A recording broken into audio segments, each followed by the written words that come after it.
In einer Zeit, in der vieles auseinanderzufallen scheint, Informationen, Lebensbereiche, Identitäten, bekommt ein alter Gedanke wieder Gewicht, der Holismus. Zusammen mit der Astrologie entsteht daraus eine Perspektive, die den Menschen nicht isoliert betrachtet, sondern als Teil eines größeren Zusammenhangs. Thomas Otto Schneider, Astrologe und ganzheitlicher Berater, arbeitet seit Jahrzehnten mit genau diesem Blick. Interview mit Thomas Otto Schneider. Herr Schneider, was bedeutet Holismus für Sie im Wesentlichen? Holismus heißt, alles hängt zusammen. Nicht nur als schöne Idee, sondern ganz konkret. Der Mensch ist kein abgeschlossenes System, sondern steht ständig in Beziehung zu seiner Umwelt, zu anderen Menschen und zu sich selbst. Gedanken, Gefühle, Körper und äußere Ereignisse greifen ineinander.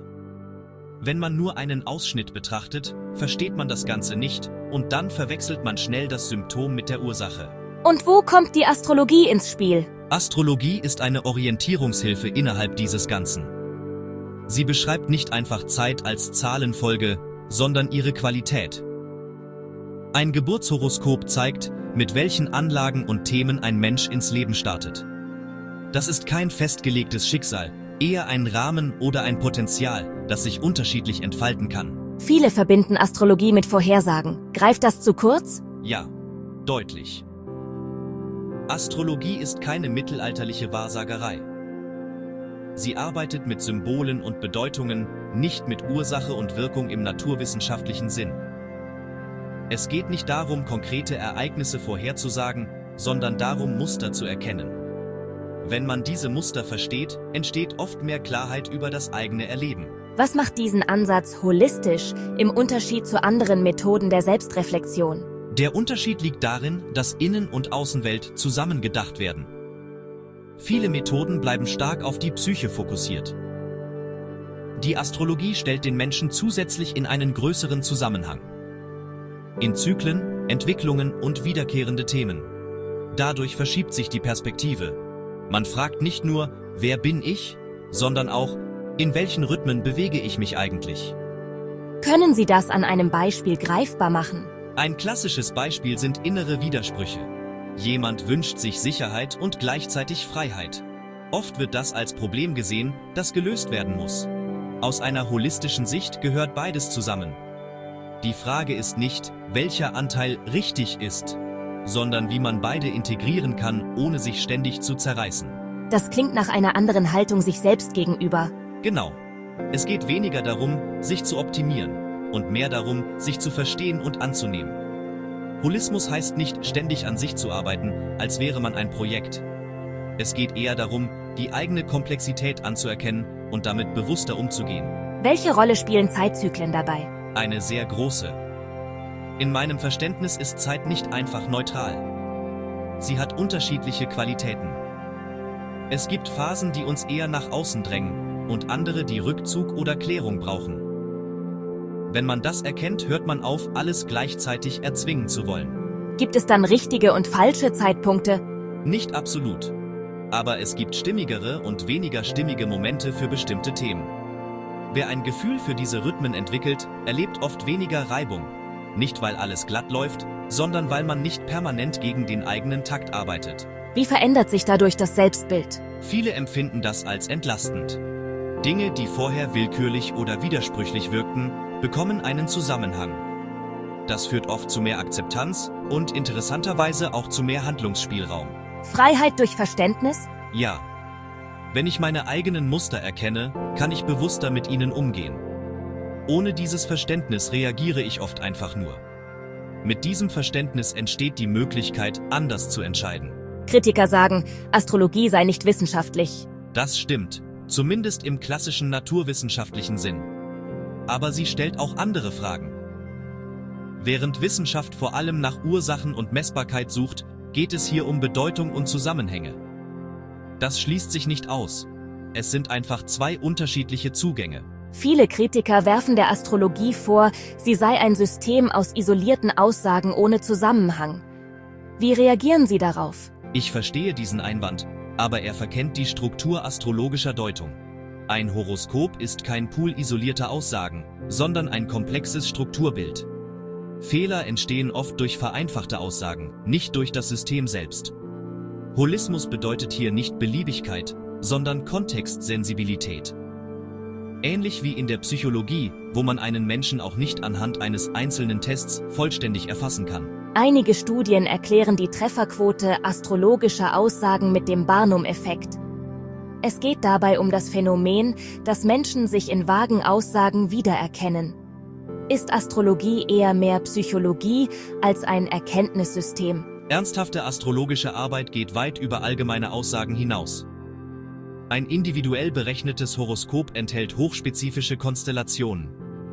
Wenn Klienten sich darin wiederfinden, liegt das nicht an Suggestion, sondern daran, dass diese symbolischen Strukturen tatsächlich mit ihrer Lebensrealität resonieren.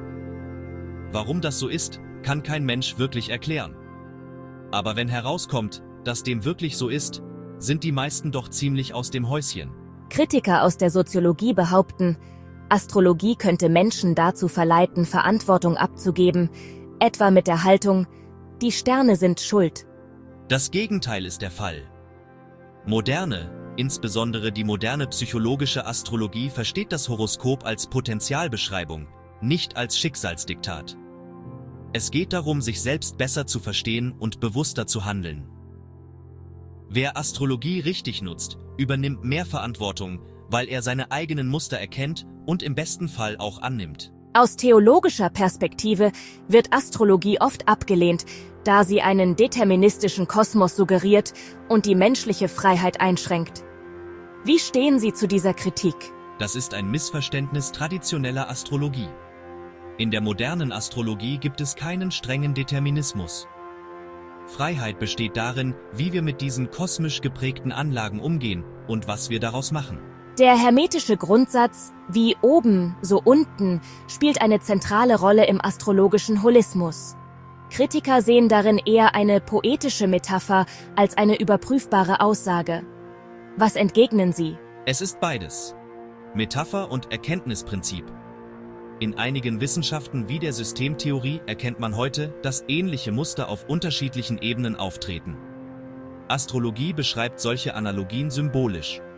Sie ist weniger eine Naturwissenschaft als eine Bedeutungswissenschaft. Sie betonen, dass Astrologie vor allem ein Werkzeug zur Selbsterkenntnis und nicht zur Vorhersage ist. Wird diese Position nicht oft als strategische Neupositionierung verstanden, um Kritik zu entgehen? Nein.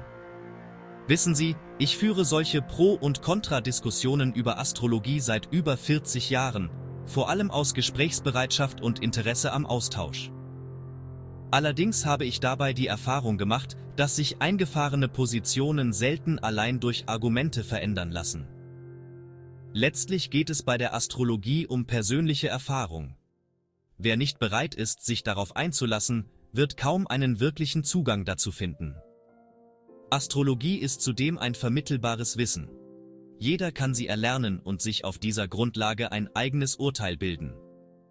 Genau diesen Weg bin ich auch gegangen, und der war für mich dann so überzeugend, dass ich nicht mehr von dieser spannenden und tiefsinnigen Materie lassen konnte. Lassen Sie mich noch einmal zurückkommen auf das Thema Holismus. Ist er Ihrer Ansicht nach eher eine Methode oder eine Haltung? Eine Haltung. Es ist eine Art, auf sich selbst und die Welt zu schauen. Und die entsteht weniger durch Theorie als durch Erfahrung. Wie kann man anfangen, sich dem zu nähern? Indem man beobachtet, ohne sofort zu bewerten. Welche Muster tauchen immer wieder auf? Welche Themen ziehen sich durchs eigene Leben? Astrologie kann helfen, dafür einen Ausdruck zu finden. Aber der erste Schritt ist immer die eigene Wahrnehmung. Verändert sich dadurch auch der Blick auf das Leben insgesamt? Ja, oft ziemlich grundlegend. Das Leben wirkt weniger zufällig und mehr wie ein Prozess, der einer inneren Logik folgt. Auch schwierige Phasen erscheinen dann nicht nur als Störung, sondern als Teil einer Entwicklung. Gibt es dabei auch Risiken? Ja, wenn man Verantwortung abgibt. Holismus bedeutet ja nicht, alles einfach hinzunehmen. Es geht immer um das Zusammenspiel von dem, was gegeben ist, und dem, was wir daraus machen. Was ist für Sie die wichtigste Erkenntnis aus der Verbindung von Holismus und Astrologie? Dass wir eingebunden sind und trotzdem frei gestalten können. Dass beides gleichzeitig gilt. Und genau in diesem Spannungsfeld entsteht Entwicklung. Herr Schneider, vielen Dank für das Gespräch.